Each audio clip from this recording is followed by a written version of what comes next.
Hey guys, स्वागत है आप सबका मार्वल के इस नए एपिसोड में। आज हम डिस्कस करेंगे मार्वल सिनेमैटिक यूनिवर्स के बड़े और कंफ्यूजिंग मल्टीवर्स कॉन्सेप्ट के बारे में। ऐसे अलग अलग यूनिवर्स जो एक दूसरे के साथ जुड़े हुए हैं, पर ये मल्टीवर्स है क्या? मार्वल इसको इतना इम्पोर्टेंस क्यों दे रहा है और कैसे इस मल्टीवर्स की वजह से हमें नए नए सरप्राइजेस मिल रहे हैं? ये सारे क्वेश्चंस का आंसर मिलेगा आज के वीडियो में। So let's dive into the Marvel multiverse.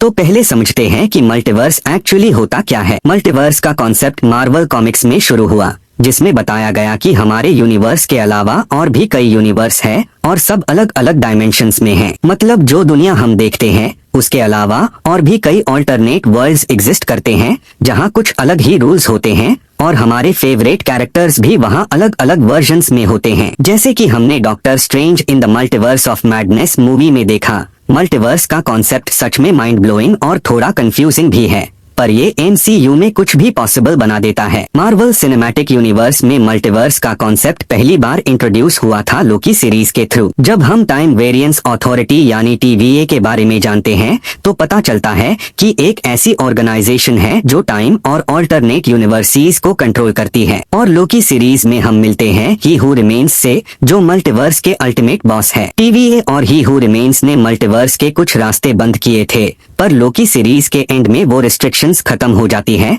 और मल्टीवर्स के अलग अलग टाइमलाइंस अपनी अपनी जगह पर ओपन हो जाती है। अब बात करते हैं कैसे मल्टीवर्स को हमने स्पाइडरमैन नो वे होम और doctor strange multiverse of madness में एक्सप्लोर किया। स्पाइडरमैन नो वे होम में जब डॉक्टर स्ट्रेंज एक स्पेल कास्ट करते हैं पीटर पार्कर के लिए, वो स्पेल गलत हो जाता है और अलग अलग डायमेंशंस के स्पाइडरमैन जैसे टोबी मैगायर और एंड्रू गारफील्ड के वर्जन्स भी हमारे यूनिवर्स में आते हैं। ये फैंस के लिए एक अल्टीमेट ट्रीट था। और फिर doctor strange multiverse of madness में तो हमें और भी ज्यादा मल्टीवर्स के इफेक्ट्स दिखाई दिए। इसमें स्ट्रेंज ने काफी ऑल्टरनेट वर्जन्स को देखा और एक्सप्लोर किया और सबके पावर्स और स्टोरीज अलग अलग थी। मल्टीवर्स कॉन्सेप्ट ये समझता है कि सेम कैरेक्टर का हर यूनिवर्स में एक यूनिक वर्जन होता है जो वो दुनिया के हिसाब से थोड़ा अलग होता है। अब मल्टीवर्स का बड़ा इम्पैक्ट हमें एवेंजर्स, कंग डायनास्टी और सीक्रेट वॉर्स में देखने को मिलेगा। कंग द कॉन्करर एक ऐसा विलन है जो टाइम ट्रैवल और मल्टीवर्स का बॉस है और उसके कई सारे वर्जन्स हैं